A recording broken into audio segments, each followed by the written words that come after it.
12 de enero de 1943, Cracovia, Polonia. El consultorio dental de la calle Marszałkowska estaba envuelto en un silencio denso, casi sagrado, cuando el general Karl Weiss atravesó la puerta sin anunciarse. No venía con escolta, no llevaba arma a la vista. Solo ese abrigo gris, perfectamente planchado, y la certeza brutal de los hombres que jamás han pedido permiso para tomar lo que quieren. Helena Hartmann levantó la mirada del instrumental que estaba desinfectando. Sus manos permanecieron firmes, el rostro no delató nada. En los últimos 18 meses de terror meticulosamente administrado, había aprendido que sobrevivir no exigía coraje, sino desaparecer por completo. «Abra la boca», dijo en un alemán impecable, con la neutralidad clínica de quien repite la frase por inercia. Weiss obedeció sin mirarla de verdad. Para él, Helena no era más que otra herramienta. Una pieza eficiente y discreta del mecanismo de ocupación, útil pero prescindible, justo el tipo de presencia que los poderosos dejan de registrar. En la segunda visita, Helena ajustó la lámpara quirúrgica. La luz cayó sobre el molar agrietado de la mandíbula inferior derecha del general. Tomó el espejo con la izquierda y el explorador con la derecha, midiendo cada gesto con precisión milimétrica, regulando la respiración para no delatar el pulso acelerado que golpeaba su pecho. Afuera, el eco lejano de botas sobre el pavimento helado recordaba que Cracovia no perdonaba errores, que cada segundo era una apuesta contra la muerte. Weiss habló con la boca abierta, las palabras deformadas por el metal. Se quejó del frío del invierno polaco, de una guerra que se alargaba en el frente oriental, de los polacos incapaces de apreciar la generosidad alemana. Helena asintió en silencio, como siempre. No opinaba, no reaccionaba. No existía más allá de sus manos expertas y su voz profesional. Sobre la bandeja metálica, una pequeña cápsula de oro aguardaba, brillando con ese resplandor que sugiere pureza y perfección. Nadie, ni siquiera los médicos militares más suspicaces, habría notado diferencia alguna entre ese relleno y los cientos que Helena había colocado en bocas alemanas desde el inicio de la ocupación. Pero la había. Una diferencia medida en miligramos, invisible y mortal. Pensó en Daniel Hartmann, en la última carta que nunca llegó después de que los trenes partieran hacia el este en marzo de 1942, en el nombre que dejó de pronunciar porque las palabras pesan y los muertos no responden cuando los llamas. Pensó también en lo aprendido en la Universidad de Varsovia, antes de que decidieran que las mujeres judías no merecían saber cómo curar. Va a sentir presión, advirtió con esa voz neutra que había convertido en armadura. No era una mentira, solo una verdad incompleta. Colocó el relleno con la precisión de una cirujana. Presionó, moldeó y selló el oro hasta fundirlo con el diente natural, puliendo la superficie hasta que devolvió la luz como un espejo. Weiss probó la mordida, movió la mandíbula, pasó la lengua por el trabajo recién hecho y sonrió satisfecho. «Excelente trabajo, Anna Lewicka», dijo, usando el nombre falso que Helena llevaba como una máscara de porcelana. Pagó sin discutir, agradeció con esa cortesía superficial que los conquistadores reservan para los conquistados útiles. Se ajustó el abrigo y salió a la calle nevada de Cracovia llevando la muerte consigo sin saberlo, sellada en oro y disolviéndose despacio. 3 miliglins de trióxido de arsénico que empezarían a filtrarse en su sangre unas 48 horas después. Helena limpió los instrumentos con meticulosidad. Se lavó las manos 3 veces como si así pudiera borrar lo que acababa de hacer, y cerró el cajón de los rellenos especiales, idénticos a los normales, separados solo por una marca microscópica que solo ella reconocía. 10 minutos más tarde, Piotr Novak entró por la puerta trasera del consultorio. Notó de inmediato que Helena estaba más pálida de lo habitual, y que sus manos, siempre firmes, temblaban levemente mientras guardaba el instrumental. ¿Todo bien?, preguntó en polaco, bajando la voz aunque estaban solos.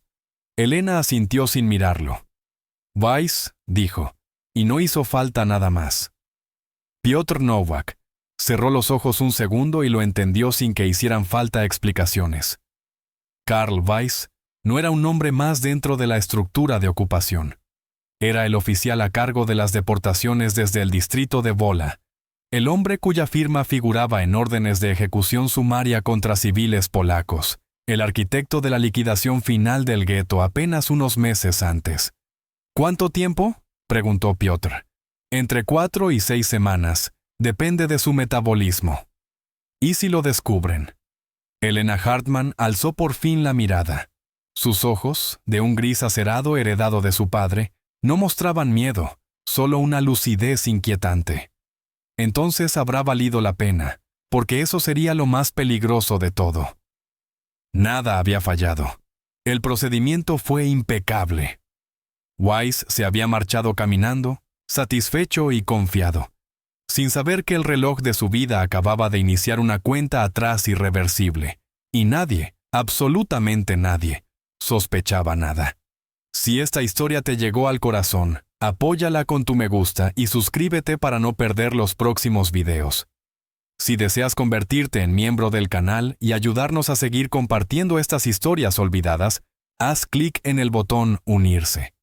Y si este video te conmovió, presiona el botón Gracias para ayudar al canal a crecer. Cuéntame en los comentarios desde qué ciudad y país me estás viendo. Quiero saber desde dónde acompañas a quienes la historia quiso silenciar. Cracovia, en el invierno de 1943, era una ciudad que había olvidado lo que significaba respirar sin miedo. La ocupación nazi la había convertido en un laberinto de terror, donde cada esquina podía ser una sentencia, cada documento falso una apuesta contra la maquinaria de la Gestapo, y hasta caminar con la espalda demasiado recta podía leerse como desafío y pagarse con una bala en la nuca. Las calles estaban plagadas de controles alemanes, soldados con perros y carteles que anunciaban ejecuciones públicas de supuestos terroristas polacos.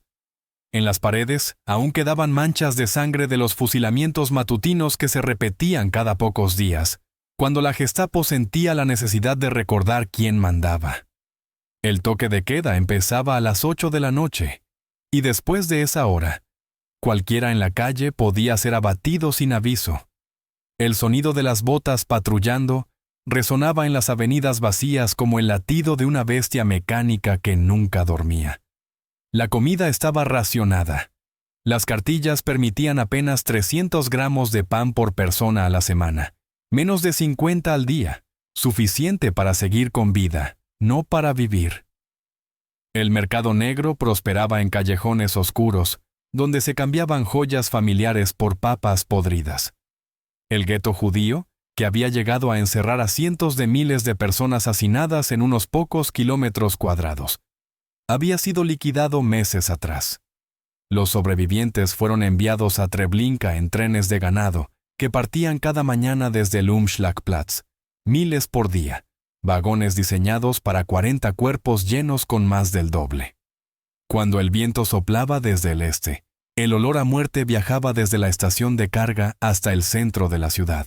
A los que quedaron los exterminaron durante el levantamiento, cuando la resistencia decidió morir luchando, en lugar de hacerlo en las cámaras de gas. Las SS incendiaron el gueto edificio por edificio, búnker por búnker, hasta que solo quedaron escombros humeantes y un hedor a carne quemada que persistió durante semanas. En enero de 1943, aún quedaban algunos escondidos, invisibles, viviendo con identidades falsas entre la población polaca, pagando fortunas por documentos que los convertían, al menos sobre el papel, de judíos condenados en polacos comunes, con biografías inventadas y genealogías falsificadas. Elena Hartmann era una de esas sombras. Oficialmente había dejado de existir el 22 de julio de 1942, cuando comenzaron las deportaciones masivas, y su certificado de defunción, falsificado con la ayuda de un funcionario polaco que aún creía posible la decencia en medio de la barbarie, afirmaba que había muerto de tifus en un hospital del gueto. Una muerte tan corriente, tan propia de una estadística, que no despertó la menor sospecha. En su lugar apareció Kristina Kowalska, católica, soltera, 32 años, hija de un dentista de Cracovia fallecido en 1939, durante los bombardeos alemanes. Educada en casa por su padre, había heredado tanto el consultorio como el prestigio asociado a su nombre, y los papeles que lo respaldaban eran irreprochables. El registro parroquial de su bautismo en 1911 estaba escrito con una tinta envejecida que parecía llevar décadas allí, y las fotos familiares mostraban a una niña rubia que podía haber sido cualquiera. El precio de esa identidad había sido todo lo que Helena Hartmann poseía: joyas heredadas, ahorros reunidos durante años, incluso el anillo de compromiso que Daniel Hartmann le entregó en 1938, cuando el mundo todavía parecía un lugar donde los judíos podían imaginar un futuro. Pero Helena no pensaba en el costo, pensaba en la oportunidad, porque Cristina Kowalska no era solo una identidad falsa, era un arma, una presencia tan perfectamente inofensiva que los alemanes la buscaban y la necesitaban. Los dentistas militares del Wehrmacht solían ser carniceros sin delicadeza, capaces de arrancar dientes con alicates y considerar la anestesia un lujo superfluo. Los oficiales, que podían permitírselo, preferían dentistas civiles bien formados, cuidadosos, que trabajaran sin infligir dolor innecesario, y esa reputación Helena la había construido con paciencia. En agosto de 1942, apenas un mes después de que Helena Hartmann muriera oficialmente, se presentó en las oficinas de registro alemanas, ofreció sus servicios, demostró su destreza y habló un alemán impecable, aprendido durante años de estudio cuando Alemania aún se veía como la cuna de la ciencia moderna y no como un imperio de muerte. La aceptaron sin reservas. Una polaca útil, una profesional calificada, exactamente el tipo de colaboradora que hacía falta para mantener en marcha la infraestructura de ocupación. Durante los primeros 6 meses, trabajó de manera intachable, limitándose a su labor legítima. Empastó caries, extrajo dientes infectados, colocó coronas y puentes, y consolidó su fama de dentista excepcional, paciente, meticulosa y confiable. Pero por las noches, sola en el pequeño apartamento sobre el consultorio, estudiaba química, en especial la de los materiales dentales, y la forma en que el cuerpo humano procesa toxinas. Las amalgamas de oro no eran oro puro, sino aleaciones de oro o plata con cobre y otros metales, diseñadas para resistir la masticación y durar décadas dentro de una boca. Su composición podía variar dentro de ciertos márgenes. Un dentista habilidoso podía ajustar la fórmula, introducir elementos traza, jugar con las proporciones, y si además tenía acceso a ciertas sustancias, disponibles en la Polonia de 1940 para usos industriales y agrícolas, podía crear un relleno que pareciera perfecto, que se sintiera perfecto y superara cualquier inspección visual, pero que en realidad fuera una cápsula de veneno de liberación lenta. El trióxido de arsénico, un polvo blanco utilizado como pesticida y veneno para ratas, no era difícil de conseguir si sabías a quién acudir y cuánto pagar. Mezclado en cantidades microscópicas dentro de una aleación de oro y sellado en un diente, se disolvería poco a poco a medida que la saliva y los ácidos digestivos degradaban lentamente la matriz metálica. La víctima ingeriría dosis mínimas cada día, insuficientes para provocar síntomas inmediatos o levantar alarmas, pero suficientes para acumularse en el hígado, los riñones y el corazón, lo justo para matar con el tiempo. Helena pasó 3 meses perfeccionando la técnica, calculando proporciones exactas y probando en ratas de laboratorio que Piotr Nowak conseguía del hospital veterinario alemán, donde trabajaba limpiando suelos y vaciando basura, porque nadie vigilaba al polaco que hacía ese trabajo. Recogía desperdicios y nadie se daba cuenta cuando una rata de laboratorio desaparecía de las jaulas. La primera murió al día 11, demasiado rápido. Helena redujo la dosis a la mitad. La segunda aguantó 22 días, pero los síntomas aparecieron ya en el 7º. Caída del pelo, temblores evidentes. Cualquier médico habría sospechado algo. Era demasiado visible, así que ajustó otra vez. Bajó la concentración y al mismo tiempo aumentó la superficie de contacto alterando la estructura cristalina de la aleación, lo que permitía una liberación más lenta y uniforme, sin picos, mucho más difícil de detectar en análisis de sangre rutinarios. La tercera rata vivió 34 días. Los síntomas no comenzaron hasta el día 23. Fatiga progresiva, pérdida de apetito, un fallo orgánico que parecía natural, como si el animal simplemente se hubiera ido apagando. Perfecto. Elena lo documentó todo con meticulosidad en un cuaderno que mantenía oculto en una cavidad bajo el piso de su apartamento. Cada prueba, cada dosis, cada resultado. No porque esperara que alguien lo leyera, sino porque era científica, y los científicos registran. El trióxido de arsénico que utilizaba provenía del mercado negro. Piotr Nowak había contactado a un químico polaco que, antes de la guerra, trabajó en una fábrica de pesticidas. El hombre no hacía preguntas, producía lo que le pedían y cobraba en oro. Elena le pagó con el último anillo que conservaba de su abuela.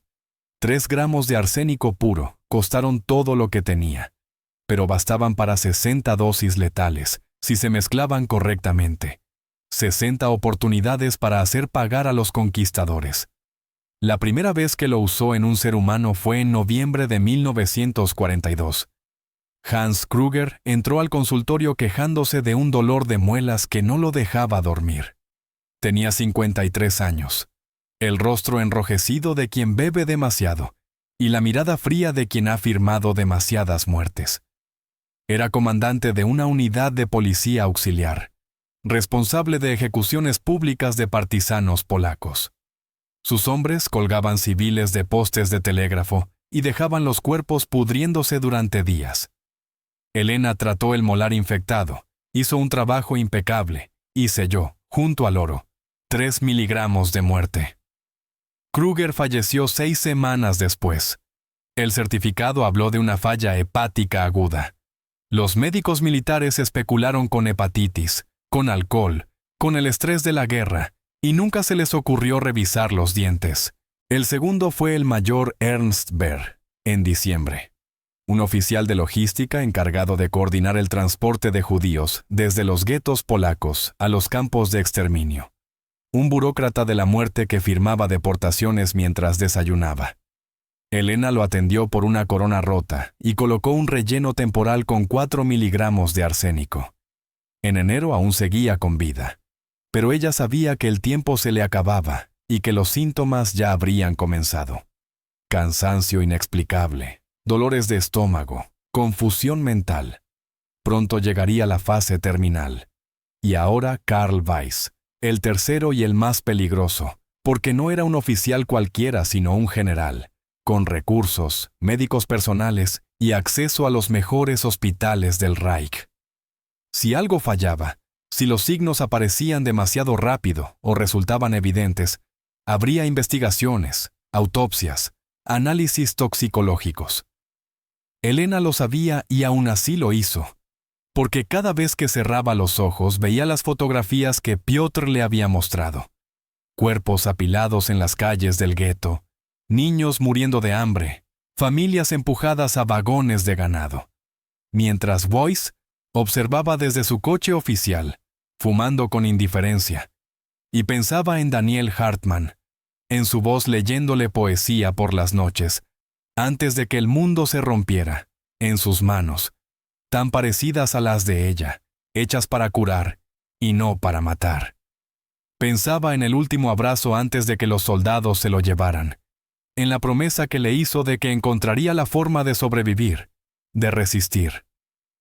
Aquello también era resistencia, silenciosa, invisible, casi imposible de detener, porque cada relleno envenenado que colocaba se convertía en una sentencia que los alemanes cargaban sin saberlo a sus oficinas, a sus casas, a sus camas.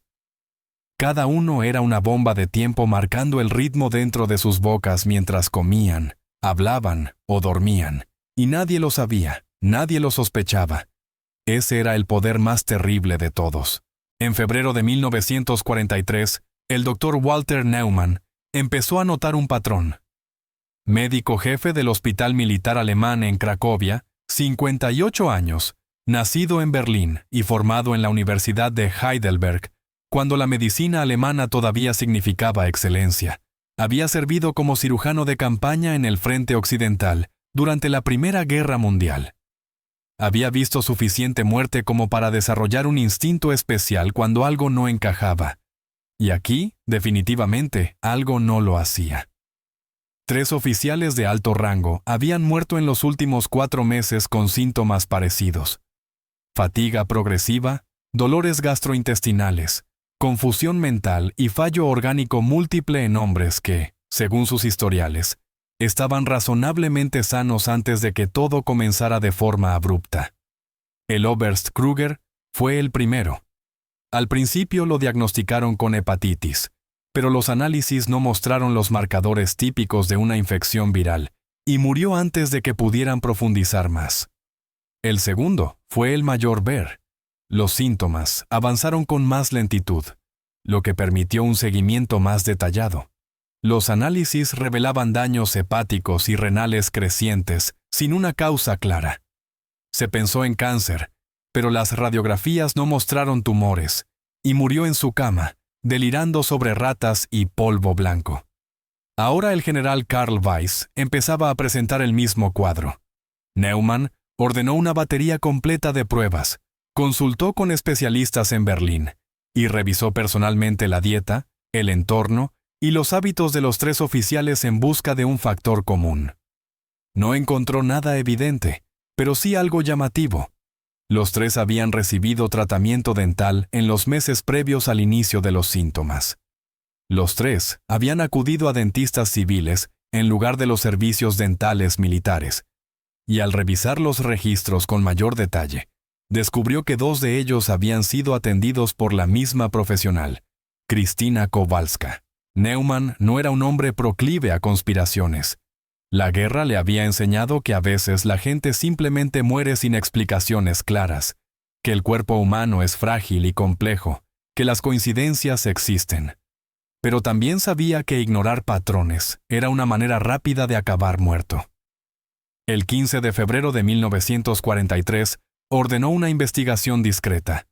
Aún no avisó a la Gestapo, no quería provocar pánico, solo reunir datos. Envió a un joven oficial médico a hacer preguntas, revisar archivos y construir una cronología precisa de quién había sido tratado, cuándo y qué procedimientos se habían realizado. 3 días después llegaron los resultados. Krüger había recibido un empaste de oro en el primer molar inferior izquierdo el 3 de noviembre de 1942, tratamiento realizado por Krystyna Kowalska. Los síntomas comenzaron el 18 de diciembre y murió el 27. El mayor Baer recibió un empaste de oro en el segundo premolar superior derecho el 8 de diciembre de 1942, también de manos de Krystyna Kowalska. Los síntomas aparecieron el 15 de enero y la muerte llegó después. El 12 de enero de 1943, el general Weiss había recibido un empaste de oro en el primer molar inferior derecho, tratamiento realizado por Krystyna Kowalska. Los síntomas comenzaron el 20 de febrero. El intervalo entre el tratamiento y el inicio de los síntomas se repetía con una regularidad inquietante, unas 5 o 6 semanas. Neumann se quedó mirando los números un buen rato y, al final, dio otra orden: que exhumaran el cuerpo del mayor Bauer del cementerio militar y lo trajeran de vuelta. Quería una autopsia completa, con un toxicológico a fondo. No solo venenos habituales, también metales pesados, todo incluido. El 25 de febrero llegaron los resultados. Arsénico en tejido hepático, 23 partes por millón, más de 20 veces por encima de lo normal. Envenenamiento crónico por arsénico, sin margen para dudas. Neumann cerró el informe, se quitó las gafas y se frotó los ojos con agotamiento. Luego llamó a la Gestapo, porque aquello ya no era medicina, era seguridad del Reich. Había un asesino en Cracovia y estaba matando oficiales alemanes de la manera más silenciosa, más íntima y más difícil de detectar que Neumann había visto en 40 años de práctica. Elena se dio cuenta de que algo había cambiado cuando el SS Sturmbannführer, Rudolf Stein, entró a su consultorio el 28 de febrero de 1943. Stein no era un paciente. No pidió cita. No necesitaba tratamiento dental.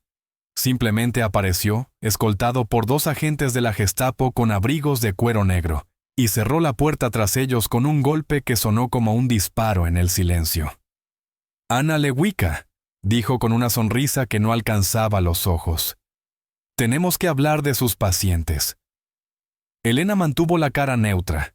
Las manos no le temblaron mientras acomodaba el instrumental en la bandeja metálica, gesto por gesto, como si cada segundo comprado fuera aire para pensar. «Por supuesto», respondió en un alemán perfecto. «¿Hay algún problema con algún tratamiento?» Eso es exactamente lo que intentamos averiguar. Stein avanzó despacio. Rondaría los 40, delgado, con un rostro que parecía hecho para la crueldad. Llevaba 3 años interrogando a la resistencia polaca. Sabía leer a la gente, cazar el miedo, oler la mentira en un quiebre de voz. «Mayor Bauer», dijo. «¿Lo recuerda?» «Sí. Vino en diciembre, corona rota en el premolar superior. ¿Qué tratamiento le hizo?» «Un empaste temporal. Le recomendé una corona permanente, pero dijo que lo decidiría más adelante. Usó oro». «Sí, amalgama de oro. Procedimiento estándar». Stein asintió con calma. Sacó un cuaderno pequeño del abrigo. Lo abrió y leyó en voz alta. «El mayor Bauer murió el 6 de febrero. Envenenamiento por arsénico. ¿Tiene arsénico en su consultorio, señora?» A Elena se le inclinó el suelo bajo los pies, pero por fuera no cambió nada. Había ensayado ese momento cientos de veces. Sabía que tarde o temprano llegaría, y había decidido que, si la atrapaban, no suplicaría ni se rompería. Se iría de pie, como Daniel Hartmann, con dignidad. Contestó con firmeza. «El arsénico no tiene ningún uso en la odontología moderna. ¿Por qué habría de tenerlo?» Esa es una excelente pregunta. Stein recorrió el consultorio, tocando cosas con sus guantes de cuero negro. El equipo dental, los frascos de material, los instrumentos colgados en la pared. También tenemos el caso de Kruger, muerto en diciembre. Síntomas parecidos. Usted lo atendió, ¿verdad? Sí.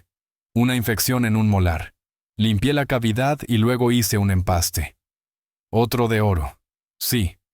Qué coincidencia tan interesante. Stein se detuvo frente a ella y la miró de lleno.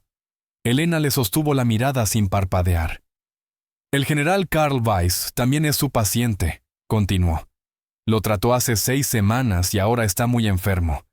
Los médicos no saben si va a sobrevivir. ¿Quiere decir algo sobre eso?» «Solo que espero que se recupere pronto. Es un paciente excelente». «¿Sabe lo que les hacemos a los asesinos de alemanes, Anna Lewicka?» La frase cayó como un martillo. Pero Elena ya había pasado el punto en que el miedo importaba. «Soy dentista», dijo, simple. «No. Asesina». Stein sonrió otra vez, esa sonrisa terrible. «Vamos a averiguarlo. Mis hombres van a registrar su consultorio. Se llevarán todos sus materiales para análisis, y usted vendrá con nosotros para responder unas preguntas más detalladas». Elena lo miró sin moverse. «¿Estoy arrestada?» «Digamos que queda retenida para investigación». Con eso bastó.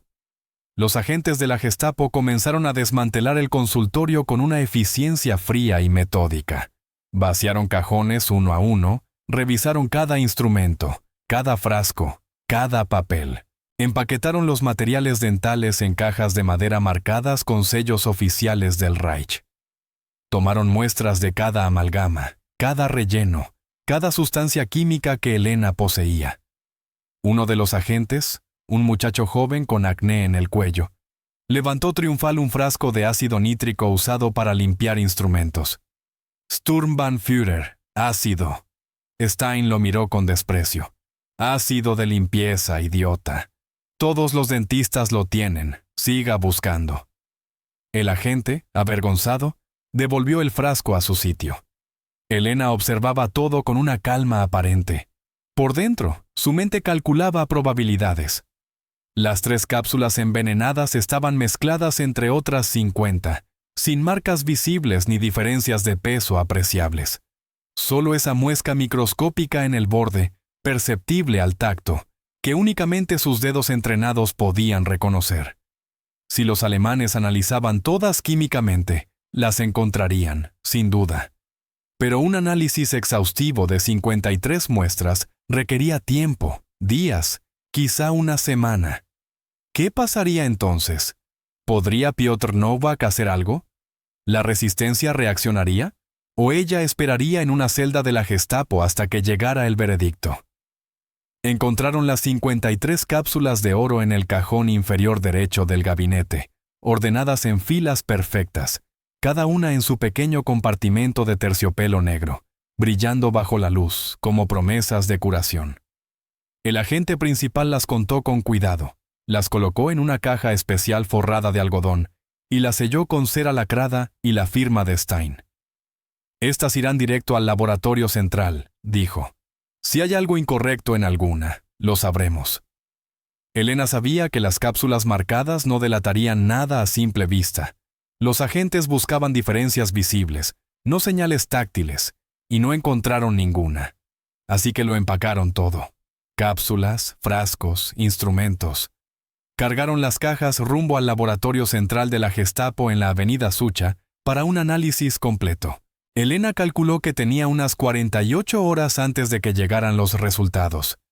48 horas antes de que identificaran las 3 cápsulas envenenadas. 48 horas antes de que su identidad falsa se deshiciera y dejara al descubierto a la judía oculta debajo. Después vendrían la tortura, las preguntas sobre cómplices, contactos, cuántos más había envenenado.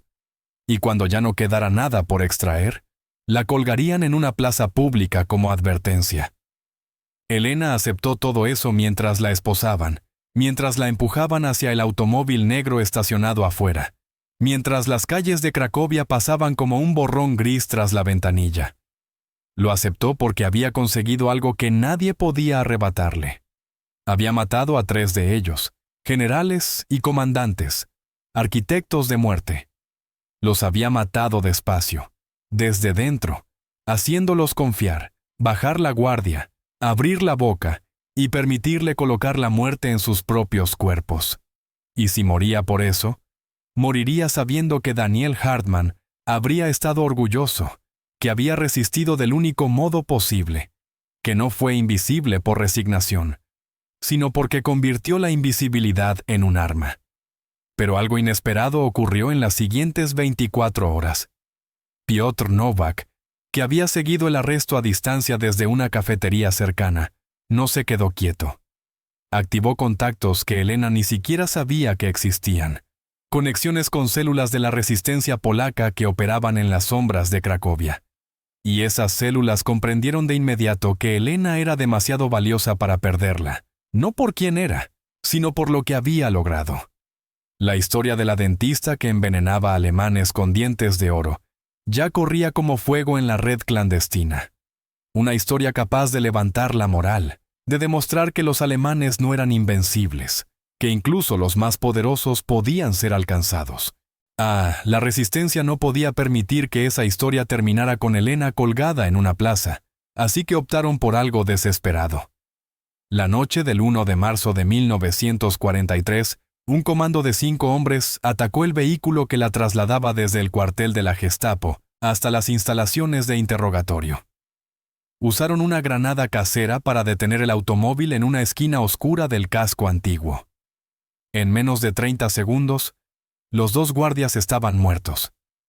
Sacaron a Elena de entre los restos humeantes y se desvanecieron en un entramado de callejones y pasajes secretos que solo los nacidos allí conocían de memoria. Para cuando la Gestapo reaccionó y envió refuerzos, ella ya estaba a 3 kilómetros de distancia, oculta en un sótano bajo una panadería abandonada, mientras un médico de la resistencia le vendaba las contusiones que le había dejado la explosión. ¿Por qué? Fue lo único que logró preguntar cuando recuperó del todo la conciencia. El jefe del comando, un hombre de unos 30 años con cicatrices de viruela marcándole el rostro, sonrió apenas. Porque mataste a 3 de esos bastardos sin disparar un solo tiro.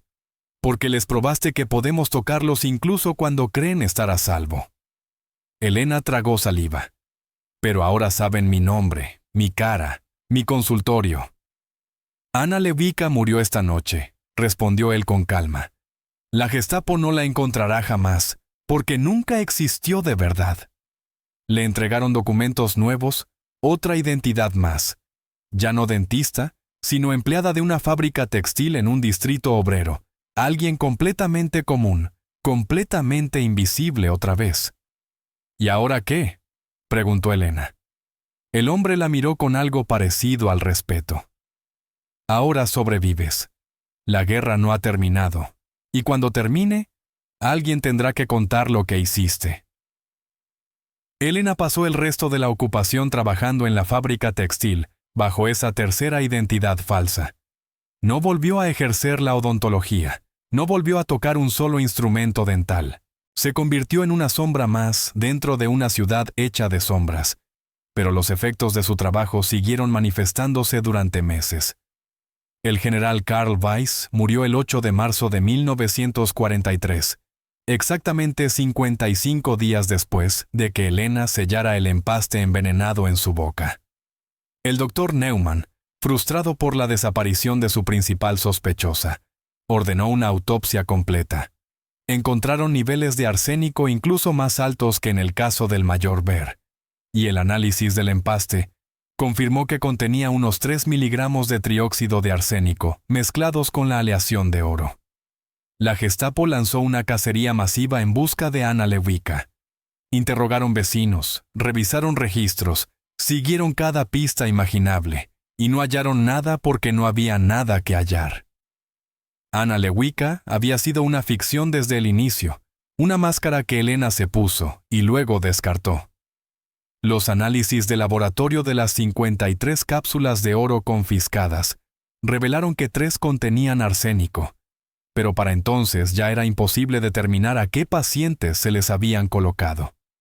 Los registros eran meticulosos en cuanto a procedimientos, pero no especificaban qué cápsula concreta se usó en cada caso. La Gestapo cerró el expediente en junio de 1943, clasificándolo como terrorismo médico por autor desconocido, probablemente muerto durante la fuga, y ordenó que todos los oficiales alemanes recibieran tratamiento dental exclusivamente de médicos militares. A los civiles polacos se les prohibió atender personal alemán. La historia se diluyó en el caos de la guerra, salvo entre quienes la recordaban, entre los que habían estado allí y lograron sobrevivir. Elena sobrevivió a la ocupación, sobrevivió al levantamiento del verano de 1944, cuando la ciudad se alzó y fue arrasada como castigo.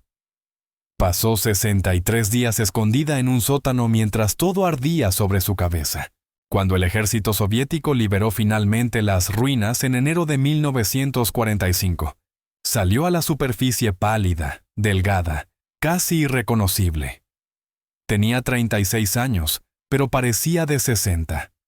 Durante 2 años después de la guerra buscó a Daniel Hartmann. Revisó listas de sobrevivientes de los campos. Habló con organizaciones de refugiados. Recorrió archivos y registros buscando su nombre una y otra vez. Nunca apareció. Daniel Hartmann se había perdido en los trenes que partieron hacia el este en 1942 y no volvió jamás, como millones de otros, como casi todos. Elena nunca regresó a la odontología. La sola idea de entrar en un consultorio le provocaba náuseas. En 1947 se mudó a Łódź y consiguió trabajo como bibliotecaria en una escuela primaria. Vivió en silencio, no volvió a casarse, y nunca habló de lo que había hecho durante la guerra, hasta 1961. Ese año, durante el juicio de Adolf Eichmann en Jerusalén, cuando el mundo volvió a mirar de frente los crímenes del Holocausto, un periodista polaco que investigaba historias poco conocidas de la resistencia encontró referencias vagas en archivos de la Gestapo sobre una dentista que había envenenado a oficiales alemanes. Siguió el rastro, habló con sobrevivientes y dio con Piotr Nowak, que había emigrado a Israel después de la guerra.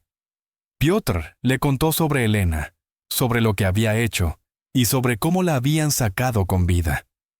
El periodista la encontró en Łódź.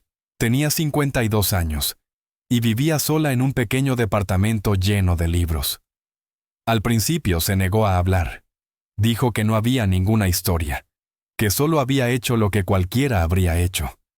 Pero el periodista insistió. Le explicó que el mundo necesitaba saber, que las historias de resistencia importaban, que los jóvenes debían entender que hubo quienes lucharon. Elena aceptó al final. Dio una sola entrevista, habló durante 3 horas y lo contó todo. El artículo salió en abril de 1961 y causó impacto, pero ella rechazó cualquier atención posterior. No quiso medallas ni homenajes. Cuando el gobierno polaco intentó condecorarla, declinó con cortesía. Cuando organizaciones judías quisieron honrarla, agradeció y no asistió. No soy una heroína, decía a quien preguntaba. Solo fui una mujer que encontró una forma de sobrevivir y de hacer que su existencia importara cuando todo decía que no importaba. En sus últimos años escribió un breve memorial y dejó instrucciones para que se publicara después de su muerte. Allí explicaba que no se arrepentía de lo que había hecho, que cada uno de los 3 hombres que mató fue responsable de cientos, quizá miles de muertes, y que no existía equivalencia moral entre defenderse y agredir. Pero también escribió sobre el costo, sobre lo que implica cruzar la línea entre curar y matar, sobre cómo, incluso cuando estaba justificado, incluso cuando era necesario, algo esencial se quebró en ella y convirtió manos entrenadas para aliviar dolor en instrumentos de muerte. Las manos recuerdan, escribió. Incluso décadas después, cuando cierro los ojos, siento la textura del oro, la presión al sellarlo en su sitio. Veo sus rostros confiados mientras abren la boca. Sé que algunos dirán que merecían morir, que el mundo es mejor sin ellos. Y tienen razón. Pero eso no cambia que morir lentamente envenenado desde dentro es una forma terrible de morir, y que fui yo quien lo causó. No me arrepiento, pero recuerdo. Y el recuerdo tiene su propio peso. Elena Hartman murió el 14 de noviembre de 1973 en Łódź, Polonia. Tenía 64 años. La causa fue cáncer de páncreas. Murió en un hospital, atendida por médicos jóvenes que no sabían quién había sido ni lo que había hecho cuando el mundo ardía. Fue enterrada en un cementerio judío bajo su nombre real. No el nombre falso con el que mató, ni la identidad de sobreviviente que adoptó después. Su nombre verdadero. El que Daniel susurraba en la oscuridad. El que le dieron sus padres. En su lápida, pagada por Piotr Nowak desde Israel, hay una sola línea en hebreo y polaco. Resistió con las únicas armas que tenía. No hay detalles ni métodos, solo esa frase sencilla, porque así lo pidió. Que la recordaran no por cómo lo hizo, sino por la elección que tomó. La elección no fue la de dejar de ser invisible por miedo, sino la de usar esa invisibilidad como herramienta, de convertir la profesión que amaba en un arma contra quienes habían destruido el mundo que conocía. Hoy, más de 80 años después, la historia de Elena Hartman sigue siendo una de las más extraordinarias y perturbadoras que surgieron de la Polonia ocupada. Los historiadores aún discuten los detalles exactos. Algunos archivos alemanes confirman muertes por envenenamiento con arsénico. Otros documentos se perdieron o fueron destruidos durante la retirada de Varsovia. Lo que no se discute es que existió y que ocurrió de verdad. Una mujer judía, escondida bajo identidades falsas, encontró la manera de matar a 3 oficiales nazis de alto rango, usando solo su formación profesional, su acceso y la decisión consciente de cruzar límites que la mayoría nunca consideraría. No era soldado, no tenía entrenamiento militar ni armas, más allá de su conocimiento de química y de una comprensión simple y brutal. Los conquistadores, por poderosos que sean, Tarde o temprano necesitan que alguien alivie su dolor de muelas. Y ese instante de vulnerabilidad, cuando un general se sienta en una silla, con la boca abierta y los ojos cerrados, confiando por completo en manos ajenas, es el único momento en que los invencibles pueden ser tocados. Helena lo entendió, lo aprovechó, y pagó el precio de ese entendimiento durante el resto de su vida. No hay heroísmo fácil en esta historia ni una victoria limpia. Hay una mujer que decidió que, si iba a morir de todos modos, y si su nombre iba a ser borrado igual, al menos se llevaría a algunos de ellos consigo. Y lo hizo 3 veces, con precisión perfecta, con manos que no temblaron, y con oro que brillaba como promesa mientras escondía la muerte. La historia terminó en silencio, igual que había comenzado, en un consultorio dental de Varsovia, con una mujer que dejó de existir, y hombres que nunca supieron que estaban muriendo hasta que ya fue demasiado tarde. Y en algún lugar, en el silencio que queda cuando todos los testigos han desaparecido, en el espacio entre lo que se dice y lo que se recuerda, Helena Hartmann sigue ahí, ajustando la lámpara, preparando el instrumento, sellando el oro, resistiendo. Si conoces a alguien de tu ciudad y país cuya historia merezca ser contada, escríbela en los comentarios. Tal vez el próximo héroe invisible sea el tuyo.